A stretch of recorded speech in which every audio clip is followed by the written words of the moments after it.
أعوذ بالله من الشيطان الرجيم بسم الله الرحمن الرحيم إن الحمد لله نحمده ونستعينه ونستغفره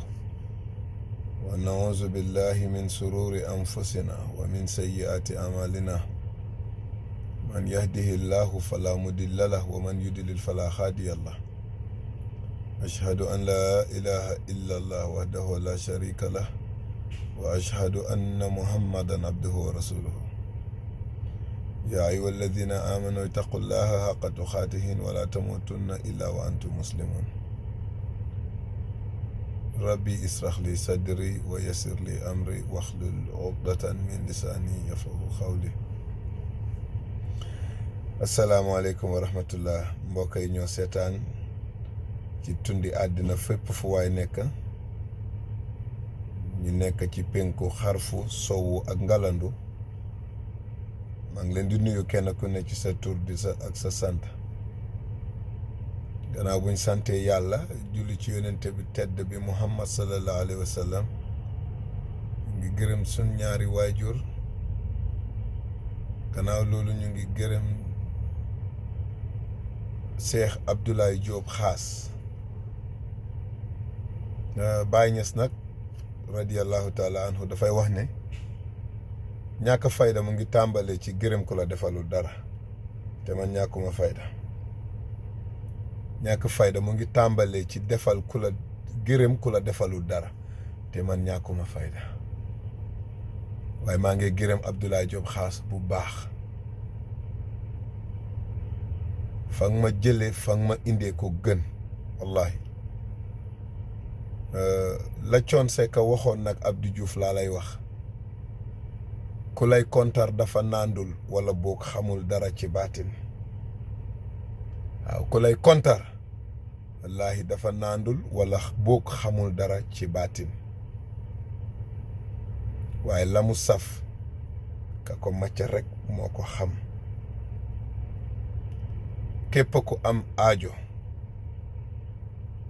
di ko bëgg a gis mu tëla góorgóorlu rek ba yàlla baaxee la nga jot ci moom man dama koy ñaanal yàlla guddal fanam ak njobootam ak ñi koy dimbale ci liggéey bi waaw loolu laa koy ñaanal yàlla guddal fanam oyofal liggéeyam bépp te képp ku ñëw ci moom ñaan lu aajoom faju waaw sëñ bi maa ngi lay nuyu bu baax di la ziyaar man nag lenn rek moo mën a xari mooy Gambie buñ jotoon ci yow tey fi mu ne waxatuñ ko doore ko ci président Barrow bi ci suuf réew moomu ñëpp a la soppa wala li ëpp ci nit ñi boog parce que ku ñëpp a soppa amut yonente yàlla Muhammad sallallahu alayhi wasallam mi gën ci mbindeef sax du yàlla defalu ko kon mbindeef mënu koo am waaye nag la ëpp ci nit ñi soppa nañ la te buñ amoon lu ñu gënal tey ñu ne la du xeet jëlee la Malika indi la Gambia waaye nag mënuñ ci dara yow Sénégal a ne ci sa xol bi Sénégal nga bëgg waaw even though sax ñu ngi lay sànni xeer di la jàmm di la wax lu ne waaye Sénégal nga bëgg waaye ñun buñ ci jotoon tey waxatuñ ko waaye nag da nga ne ci réew moo xam ne nanguluñ kenn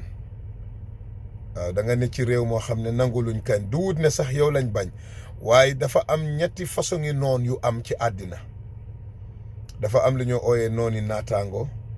am lu ñoo ooyee nooni geño am noon bu ñuy ooyee nooni ndono nag ñaareel bàjjan ak nijaay ak ñooñu lay ne ñi nga xam ne dañoo noonoo woon sa yaay démb ba tey yow nga màgga noon gi day toxu ci yow parce que taraanga gi ngay am moom lañ bëggut sa yaay mos ci wala sa baay noon googu da nga koy doon rapidement gratuitement mënoo ci dara am na nooni li ñoo ooyee nooni geño nag ñaareel ay doomi ndey lay doon wala ay doomi baay yoo xam ne ñu ngi xool ne kii su nawle la warut ñoo gën far yàlla dimbale la seen te xol bi iñaan jàpp leen mënuñ ko ñu jóg di la noonoo di def ay pexe boobay nooni geño am na beneen noon nag bi nga xam ne yow moo la dal mooy sëñ Ablaye Diop Xaas mooy noon gi ñuy ooyee nooni naataango métier moo koy waral da ngay nekk ci benn métier sa morom nekk ci yow yàlla teral la ci moom mënu ci am dara mu commencé lay noonoo day ba am ba ci ñawkat da ngay nekk ci atelier di liggéey yow bu Tabaski jotee wala korité nit ñi di la rang sa atelier fees dell moom nag ndeysaan fompa machine la fay nekkee ak nettoyer atelier ku ñëw mu foog ne client la sax jiin bu xotteeku la koy jox ne ko ombal ma fii kooku nag bu ko yàlla dimbalewul day dem bi commencé jóg dem uti sëriñ pour jéem ko tëj loolu nag da lay dal looloo la dal sa diggante ak sëriñ si du wut ne sax dañ la bañ waaye li leen jaaxal mooy lan moo waral ñoom dañuy jël ay 300,000 di ko jox ay télé di ko jox ay site di leen neexal pour ñu ñëw interview leen lu ne ñu dugg ci lu ne ñu wane ci te ñaari nit sax duñ ñëw kuñ ci laaj 100,000 doo ñëwati yow nit ñi di ñëw di la jox ay 500,000 ba pare topp ci daw looloo waral noonoo gi waaye du dara de du wut ne sax dañ la bañ noonu doon naataangoo la rek waaw te kontaan naa ci jikko ji nga amee mooy damay jéggale loolu moom lu baax la sëñ bi ne di ngay jéggale waaw maa ngi lay ñaanal jàmm nag di ko ñaanal sa entourage ñi nga nekkal di liggéeyal ñëpp ñoom Sidi Wan Baro waaw ñoom Moussa ca kër ga foofu ñoom Mbër waaw Katim Touré ña nekk ca kër ga ba ci Modou ñene Mali Parcelles ci rond point ba waaw ñëpp nag ku ma ci tudd ñoom Ousmane ñëpp maa ngi leen di ziar di wax ne li sëñ bi di wax man maa koy seede xale yi muy formé bés buñ génnee dootu leen waxati sëñ bi di ngeen am lu leen doy sëkk olof yi nag dañuy wax ne wujju boo xam ne bu doomam génnee yóbbu sa fuuru faara kooku sa sang la doonatu sa wujju waaye gune yi xaas di formé incha allah bés buñ génnee wallahi di ngeen am lu leen doy yéen ñi contre dootu leen waxati ci sëñ bi loolu maa leen ko dikk yal na yàlla defal jàmm